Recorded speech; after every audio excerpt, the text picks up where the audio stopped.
चतुर बेटी व्यापारी की। बहुत पुरानी बात है। एक नगर में एक व्यापारी रहता था। उसकी 3 बेटियां थीं। तीनों देखने में अत्यंत सुंदर थीं, एकदम राजकुमारी की तरह।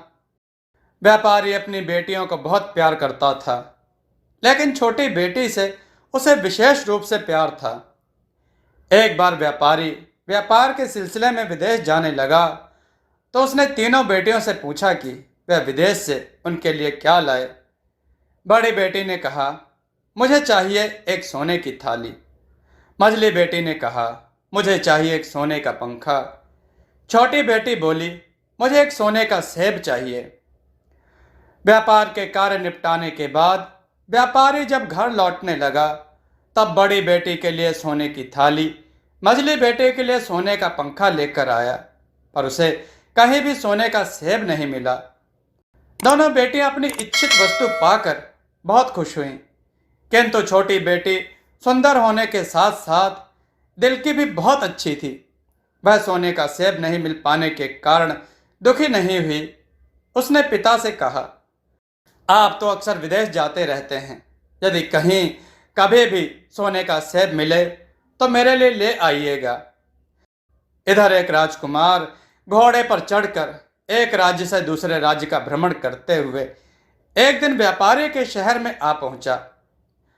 रास्ते में चलते चलते व्यापारी के घर के पास जब वह पहुंचा, तब उसने उसकी छोटी बेटी को देखा। वह उसे देखकर देखता ही रह गया। उसे लगा कि वह उसकी रानी होने के योग्य है। वह व्यापारी के पास पहुंचा और अपना परिचय देकर उससे उसकी छोटी बेटी का हाथ मांगा। राजकुमार की बातें सुनकर व्यापारी ने कहा, तुम्हारी बात सुनकर मुझे खुशी हुई, परंतु मैं तुम्हारी बात मानने में असमर्थ हूं। तुम जिसका हाथ मांग रहे हो वह मेरी सबसे छोटी बेटी है। उससे बड़ी 2 बेटियां और हैं। बड़ी लड़कियों की शादी किए बिना छोटी बेटी के साथ तुम्हारी शादी कैसे कर दूं? यदि तुम चाहो तो मैं अपनी बड़ी बेटी के साथ तुम्हारी शादी करवा सकता हूं। व्यापारी की बड़ी बेटी भी अत्यंत सुंदर थी। वह भी रानी होने के योग्य थी। राजकुमार ने कहा, मैं आपकी बात पर सहमत हूं, किंतु अपने माता पिता को दिखाने के लिए उसे अपने साथ लेकर जाना चाहता हूं। 2 दिनों के अंदर वापस ले आऊंगा। व्यापारी की बेटी को लेकर राजकुमार रवाना हुआ। थोड़ी दूर जाने पर राजकुमार ने अपने घोड़े से कहा, तुरंत हमें हमारे जादूघर ले चलो। राजकुमार का आदेश पाते ही घोड़ा पवन की गति से उड़ने लगा और कुछ ही देर बाद घने जंगल के भीतर स्थित एक छोटे से दरवाजे के समीप जाकर रुक गया। घोड़े की पीठ से उतरकर राजकुमार व्यापारी की लड़की को लेकर घर के अंदर आ गया। घर के अंदर के कमरे अत्यंत सुसज्जित थे। एक कमरे में एक आसन पर उसे बैठने को कहा। वह आसन अत्यंत सुंदर और नरम था। जब व्यापारी की बेटी उस पर बैठी, तब एक दासी उसके लिए शरबत का गिलास लेकर आई। राजकुमार के अनुरोध पर व्यापारी की बेटी ने शरबत पी लिया। अब राजकुमार ने व्यापारी की बेटी से पूछा, तुम इतने नरम आसन पर पहले कभी बैठी थी और इतना बढ़िया शरबत कभी पिया था? व्यापारी की बेटी बोली, इतने नरम आसन पर कभी नहीं बैठी और इतना बढ़िया शरबत जीवन में कभी नहीं पिया। राजकुमार ने कहा, मेरे प्रश्न के उत्तर में तुमने जो कहा है, उस तरह का उत्तर रानी होने योग्य लड़की के मुख से कभी नहीं निकलेगा। तुम रानी होने योग्य नहीं हो। चलो, तो मैं तुम्हारे पिता के घर छोड़ देता हूं। राजकुमार व्यापारी की बड़ी बेटी को लेकर व्यापारी के घर की ओर चला जाता है। इसके बाद व्यापारी की मझली बेटी को लेकर राजकुमार अपने उसी घर में पहुंचता है।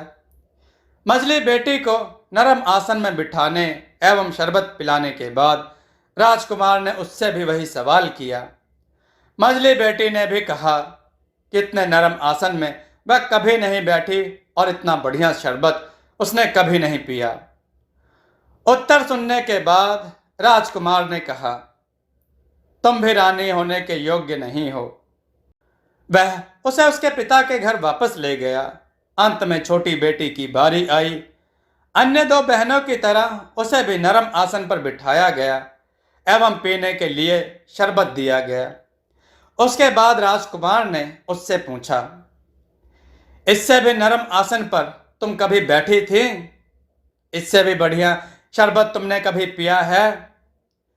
छोटी बेटी हंसकर बोली, जी हाँ, माँ की गोद इससे बहुत अधिक नरम है और माँ का दूध इस शरबत से भी अधिक सुस्वादु है।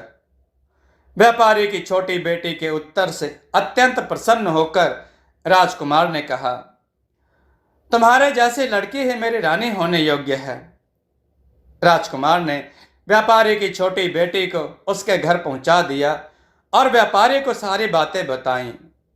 व्यापारी सारी बातें सुनकर बहुत खुश हुआ। उसने अपनी छोटी बेटी के साथ राजकुमार का विवाह कर दिया। दोस्तों, आपको यह कथा कैसी लगी? अपने विचार और सुझाव कमेंट में जरूर दें। हमारी कथाओं को लाइक करें, हमारे चैनल को सब्सक्राइब करना न भूलें। हमारी कथाओं को शेयर जरूर करें जिससे लोगों को अच्छा ज्ञान प्राप्त हो। जय श्री राम भक्तों।